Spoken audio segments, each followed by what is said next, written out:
Welcome to Business Beyond the Mic, where we join Carly Van Heerden, CEO and founder of We Edit Podcasts. Together, let's uncover the art of podcasting.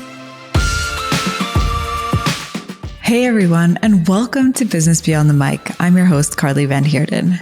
Today on the show, we welcome Kristi Bridges. Kristi is a speaker, consultant, strategist, and the host of the Irresistible Factor Podcast, a show that focuses on brands in the health and wellness space that want to become irresistible to consumers, investors, and retailers. As president and CEO of the Sawtooth Group, Kristi has worked for over 20 years to create innovative, relevant strategies to bring brands and their consumers closer together. She is also one of the creators of iFactor, the first and only research tool proven to understand today's digital consumers' relationship to brands and to quantify their potential to investors and retailers. Her experience marketing brands like McCormick, Beechnut, Hershey, Skippy, and Blue Buffalo have given her powerful insights into the changing family dynamic and how important a role food and health plays. During our conversation, Kristi shares her podcasting journey and how the power of community has helped her listeners and those in her industry feel less alone. She believes that there is still a really big need for people to share their stories, and she is determined to do that with her podcast. We also dive into how Kristi's podcast enables her to keep a finger on the pulse of the marketing industry and really helps her to connect directly with business owners who are in the trenches of it all. She is able to truly find value by being a great listener, continuously learning, and having those real talk, honest conversations. This is an incredible interview, so join us in the conversation. Kristi, welcome to Business Beyond the Mic. It is so great to have you on the show with us today. Thank you. It's fun to be sitting on this side of the mic this time. Oh my gosh, I can imagine. You've done so many episodes already, interviewing the most amazing variety of guests out there. And I'm sure we're going to get into so many of the things about your podcast story. But why don't you start us off by telling us a bit more about yourself, your business, your brand, and of course, your podcast? Sure. Thank you. Well, first, thanks for having me. I'm really excited to chat about this. I am a marketer by background. So I actually started a long time ago as a copywriter and sort of came up through the ranks in marketing and then wound up buying the agency that I worked at.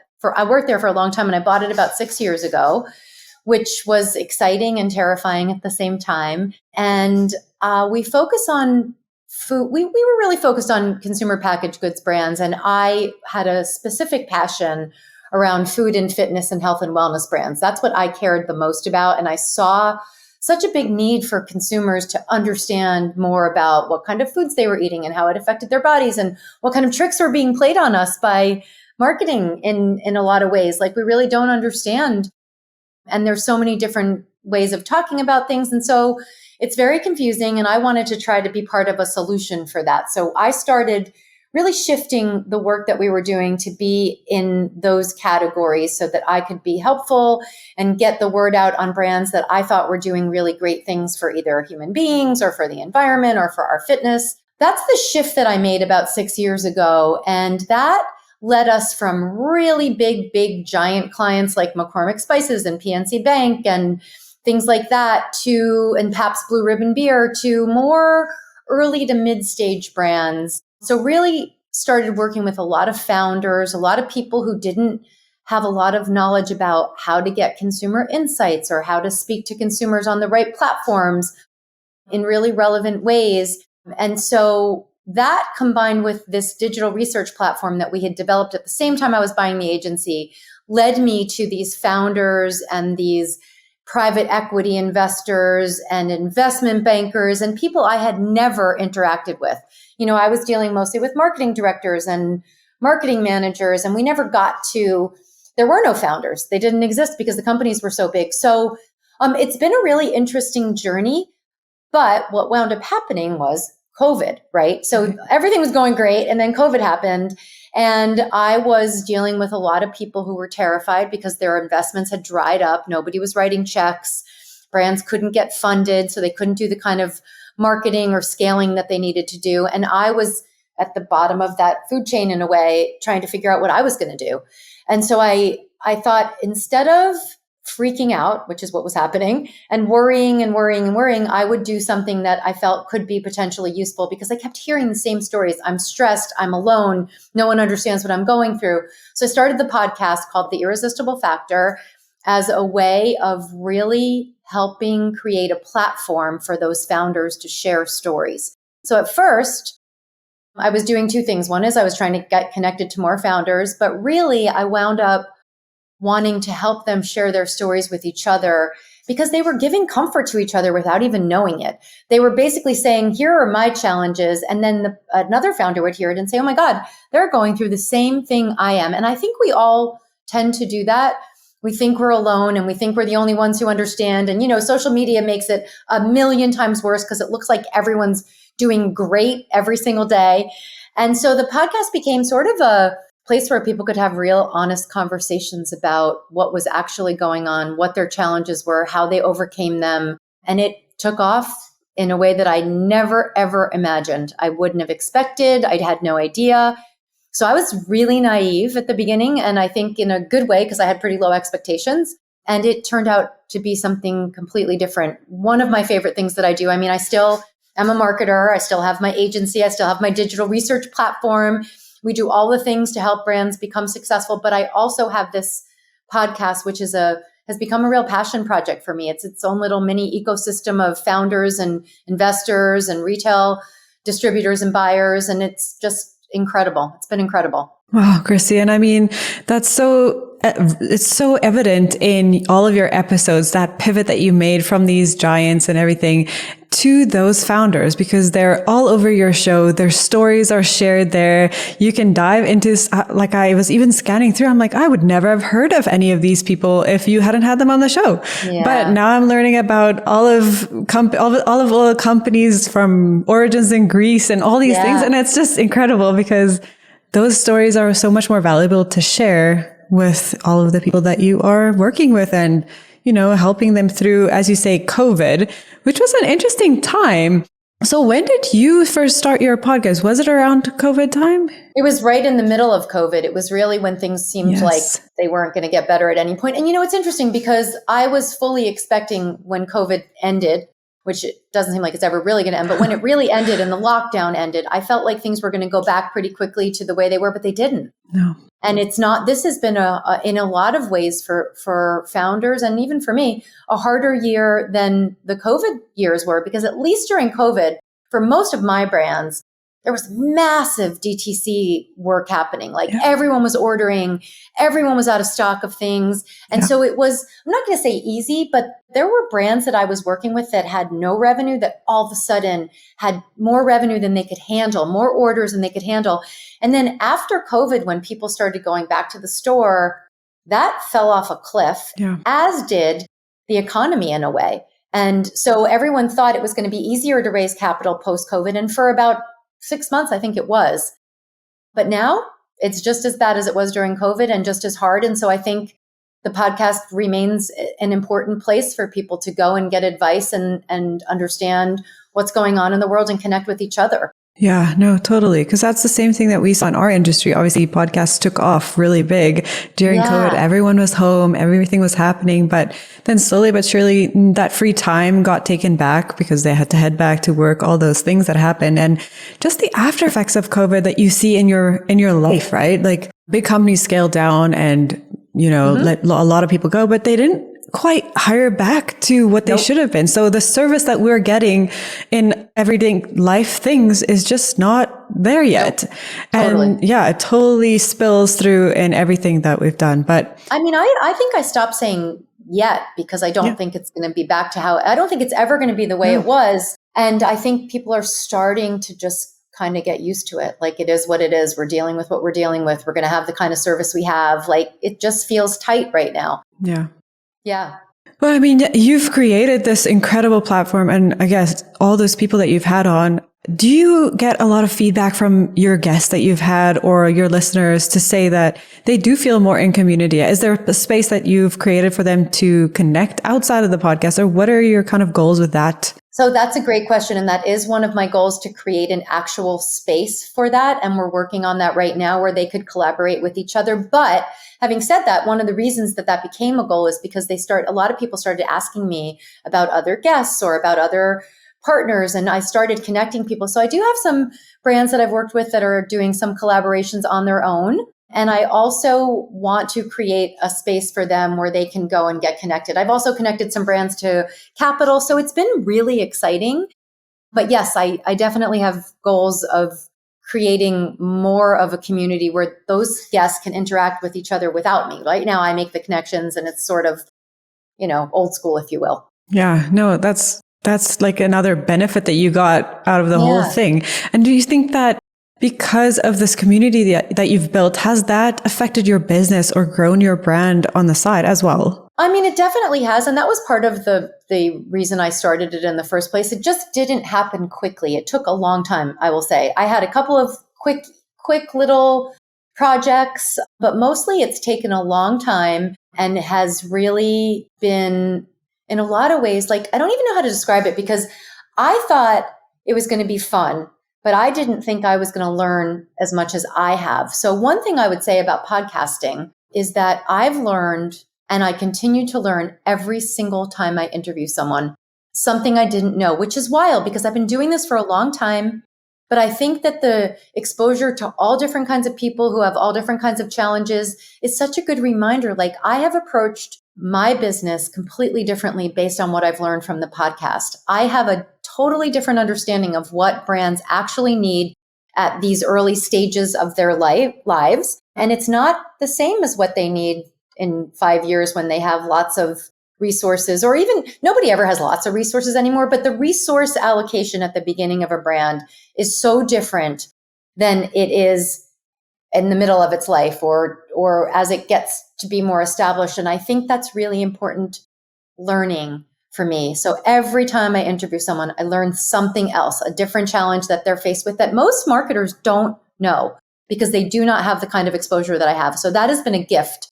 And every time I interview someone, I feel like this is going to be a great experience for them, but also it's going to be a great experience for me. Yeah. And I mean, going on that, every time you're learning, it also helps you keep like a finger on the pulse of things, like what's changing in the market, because you're going directly to that founder, to that business that's actually in the trenches doing these things. So you have something like of an insight of really what's going on, and you can adapt your strategies with that. So that's just, that's incredible when you think about it and the tool that podcasting is, right? Yeah, it's incredible.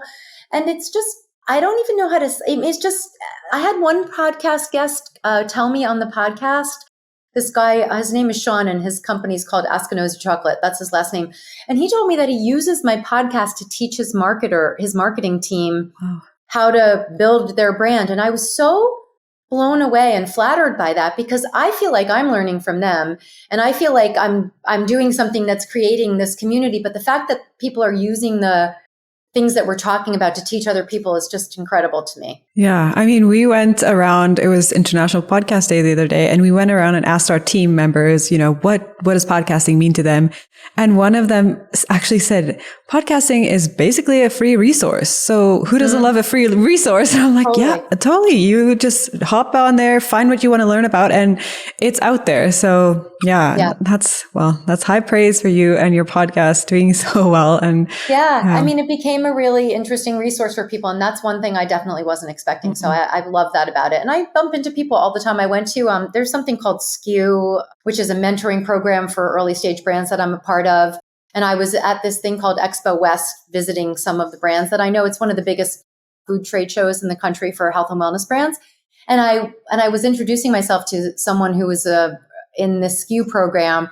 And I said, I'm Kristi Bridges. I'm a mentor, and I also have a podcast. And he's like, I know you. I've listened to every one of your podcasts. And I was like, wow, that's so cool. Yeah. And that happened a few times there. So that was really, really cool to hear. That must be just exactly what you can say to be like, this is hitting home. It's reaching my audience. Yes. How did you decide to kind of create the show? Like you always say that you don't like to be super prepared for things. You like off the cuff, have those real conversations. So how do you ensure that what you're interviewing that person about, because they are from such different backgrounds. How does it all come back into the core message of your podcast? That's a good question. I mean, I don't prep people. Like, I don't like to send questions ahead. I will if someone really, really feels that they need it, but I don't do it in general because I want real talk. Because the thing I've noticed about my podcast is the ones that get the most engagement and listens and shares are the ones where people are telling their truths. And even if it's painful, and we're not talking about life and death situations, but we're talking about hard things that people are doing. Yeah. People are building businesses. They're getting no's. They're getting doors slammed in their face. They're not getting money when they need it. They're tapping into their friends and family to raise capital. There's a lot of serious stuff that's happening. And when they talk about it honestly, it gets the most traction because people need to hear the truth. Right? Yes. It's hard to be a founder of a brand or a company. It's really, really hard. And I think people come to my podcast to understand what challenges they're going to get faced with or how they could handle something that someone else might have already experienced. And so I want it to be a little spontaneous. I don't want them to come and say, here's how I did it. It was so easy and perfect, because everyone knows that's not true. And so to me, when I started it and I didn't really know anything about how I was going to do it, I had made a list of questions that I would ask people, but I generally didn't share them. And I found that if I just was a really good listener versus going on my own agenda, I could follow them and follow the conversation, and it would lead us to a way more interesting place than if I were sort of running down the list of all the things I needed to ask. But that's how it feels to me. Yes, I agree with you. Because the thing is, like you're saying, if you're hearing those real stories and someone is telling you or bearing their heart and soul and they're actually vulnerable, it's not like, okay, great. Thanks for sharing that. And on to our next question. How do you bridge that, right? You can't just follow your questions. It's good to have an outline. I mean, I've been doing that. I've been playing with my format too, adjusting as I go, but really it's about their story. So I'm trying to hone in on what do they have to tell us? What can they share? Because otherwise you're just creating a carbon copy of every episode. And what are listeners actually going to get out of it if you're just... It's the same thing over and over.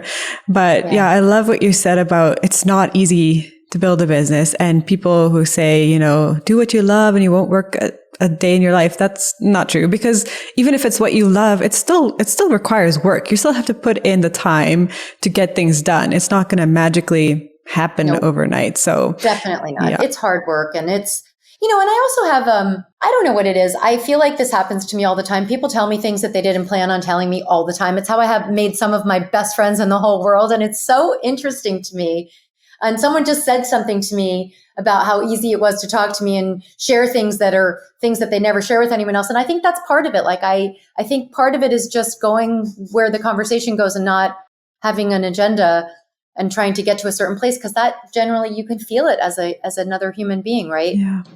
No, totally. And your curiosity just comes out a lot better if you're in your brain thinking of these things that you want to know about. It's not necessarily to fit the agenda, but it's just genuinely, what do you want to know about that person? But yeah, so it's nice to hear your podcast story and just how integrated it is with, what you're doing in your business and the light that you are shining on basically everybody that you're serving to. So that story just comes out so naturally. Yeah. Thank you. Yeah. It's inspiring to me. I'm going to be inspired to reach your goals. I'm so glad to hear that. That's nice to hear. Yeah. It's hard. I mean, it's not easy. Like, I do pre-interviews just like you do, right? I talk to people for 15 minutes before to see if I think they'll be a good fit. It's pretty rare that I'll turn someone away. I just don't really feel good about that. I think everyone's got something important to say if they're a founder that I've reached out to for some reason. But I do, there are people that are just more natural than others, right? That must happen to you all the time too, where some are hard and sometimes you have to dig and really try to find a way to make the conversation flow a little more naturally. But I still think it's worth it because there's stuff in there that's valuable to people. Yeah. And I mean, that's the thing. There's always something to say, always something new, always somebody else's perspective to add. And that thing that you mentioned about you're not alone in this. And I think a lot of people do feel that because it is kind of lonely in the start because you are the one, especially if you don't have like a co-host or a business partner or somebody to do it with you. I mean, I've heard some people say even they wouldn't even consider starting a podcast if they didn't have a co-host, because how am I supposed to keep a conversation for that long? Wild. You know? Yeah. That's so wild. And I'm like, I think that's true for the founders I work with. And it was true for me too during COVID. I'm a business owner, all mine. I bought it from two partners and I did it by myself. And I sort of did it on purpose because we were having a real struggle at the end of the relationship. So I wanted not to have partners, but it was hard.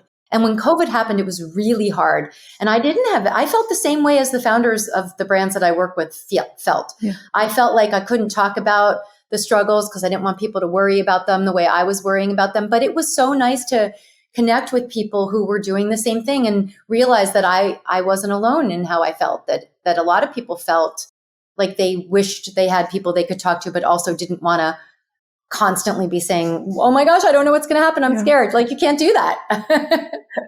But that's the thing though. You were saying you feel like you couldn't share those things, but again, your successful episodes are the ones where you actually tap into all of those things. It's what, like one of my other guests shared the other day. She said, when you actually start talking about the things that you just have in your brain, when you say those things out loud and you tap into those things that you actually want to talk about, it's when you really hit home. But yeah, I mean, so looking at this incredible history of your show and how successful it's been, people you've reached, and I know you said you're working on connecting your guests and your listeners, but what else is next for your show? What else do you have in the future? I'm trying to be thoughtful about who I have on. So I'm trying to build the ecosystem out further, which means expanding the kind of guests I have, expanding the kind of brands I'm talking to.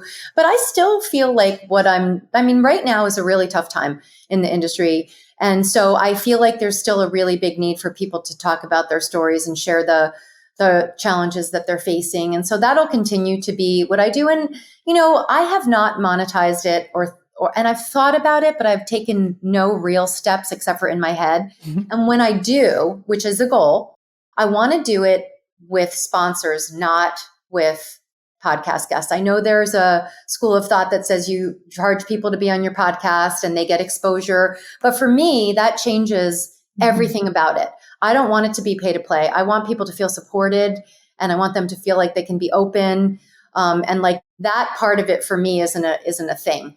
And so to me, the next step would be to go find sponsors who want to help me get the word out, who have the same vision that I do and want to see this be successful and want to see those kinds of brands get supported. And so that's kind of next for me. I haven't really roadmapped that yet. Yeah. But I mean, that'll come with time. And I think because the way that you're saying it, it does ring more true to who you are as an individual business owner to work with brands who will support your guests. Because again, if you are asking people to pay for a slot on your show, that changes the relationship, like you said, and it changes the type of pitches that you're going to get to, because then it's just like, oh, anybody who's out there who wants to get on something, that's, you're going to have to be fielding left and right instead of actually getting down to the ones that you want on your show. But exactly right. So that's sort of the plan on that front. Yeah. If there was a plan, it would be headed in that direction. Yeah. Well, I will keep an eye out on your podcast and see how that goes. Yeah. Well, this has been so fun and I've loved to hear your story and just how authentic you are in this approach to helping people and really using your podcast as a way to make people feel less alone and more in community. So yeah, I look forward to see what you have planned. Well, so now I want to hop into our quick fire 4 questions, just a little fun at the end to, help listeners find some new tips and tricks.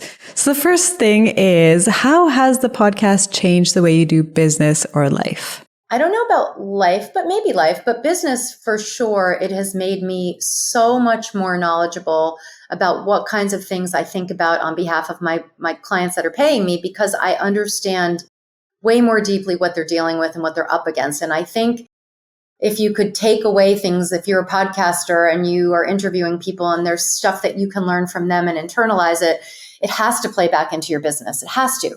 Like, I think way differently about when I make a recommendation for a brand to spend money, because I know how hard it is for them to find money.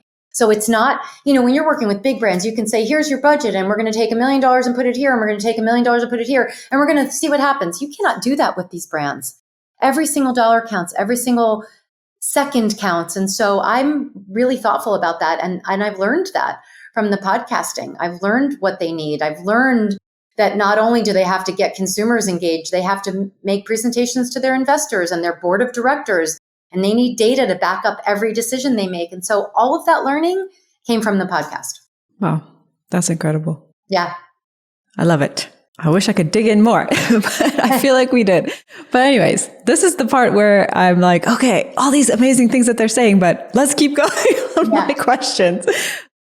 But so along those lines, though, then to make this podcast incredible and work as a tool and everything, what would you say is a non-negotiable investment or top tools that you use for your podcast? I mean, for me, I guess the tool, I have a blog also that I write, and I write one for every podcast, and I have about 15,000 subscribers to that. And so to me, every time I do a podcast, a non-negotiable is making sure that I do my part. Because what I do ask of the guests is that they share on their socials and that they tag us so that we get connected to each other and I can connect them to other people. And for me, I have to do the same. So I have to hold up my end of the bargain. So I have to make sure that I tag them and post and write a blog. And sometimes I don't want to write a blog. Yeah. Sometimes at the end, I have too many things to do, but that is a non-negotiable for me. I promise it. It goes out the same day that the podcast does or the day after. It goes out to my whole list. And I share it on all my socials and all my company socials. So I think that's one of the things that's really important for me. Yeah. And that's your dedication as the host and making sure it's a great experience for your guests to be on the show. Exactly. They want to share then. Yeah. Yeah. No, that's really good. Good tip. So my next question is, with all these episodes on your belt, what was the biggest kind of podcast fail that you experienced or a blunder? Oh, I had a podcast that did not record. I was on for the whole thing and didn't know that it wasn't recording. And I had to call the person and do it again. And I was so mortified and embarrassed, like super crazy embarrassed. And you know what? That's another interesting lesson. They weren't mad. No. They got it. Like, stuff happens sometimes. And, if you're dealing with normal, nice people, they generally understand when something gets mixed up, And so I was really upset and really embarrassed. Yeah. No, I agree. It's like we are the ones that are feeling the worst when the other person's like, yes. Oh man, I totally get it. Whatever, I'll do it again. A little bit extra work, but hey, we want to get your message out there, then let's do it. So, no, I can totally relate to what you're feeling. There's so many memes out there now too. Like when you realize that the podcast wasn't recording the whole time. Yes, that was a bad one. Oh man. Okay. So final one. This is actually quite fun. It's nice to see people think really broad and wide. If money or time were not a factor, what would be next for your podcast? Money or time weren't a factor. I don't know.